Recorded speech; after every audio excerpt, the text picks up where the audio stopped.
Hi friends, ఈరోజు Sunday కదండి. చేపలు తెచ్చుకున్నాం.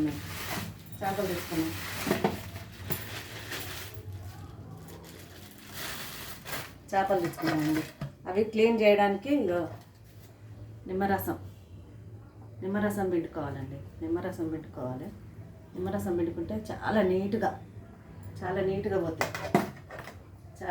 పోతుందండి. అందులో కలుపుకోవాలి. నిమ్మరసం పిండుకొని కలుపుకోవాలి. అందులో కొంచెం సాల్ట్ వేసుకోవాలండి. సాల్ట్ వేసుకుంటే ఆ నిమ్మరసానికి సాల్ట్కు మంచిగా పోతుంది, నీట్గా అవుతుంది. నీసు వాసన, ఈ కౌసు వాసన ఇది అంటే ఉంటాయి కదా, చాలా నీసు వాసన ఉంటుంది కదా. నీసు వాసన రాకుండా నిమ్మరసం పిండడంతో ఈ నిమ్మకాయ రసంతో పిండుకుంటే చాలా నీట్గా పోతుందండి. ఇదిగో అందులో శనగ వచ్చిందండి. శనగ కొంచెం వాటర్ పోసి, కొంచెం పసుపు, కొంచెం చిటికెడు సాల్ట్ వేసి ఉడికించుకొని ఆ నీళ్ళు వడపోసుకొని ఫ్రై చేసుకోవాలి. లేకుంటే పులుసు పెట్టుకున్నా బాగుంటుంది, ఫ్రై చేసుకున్నా బాగుంటుంది.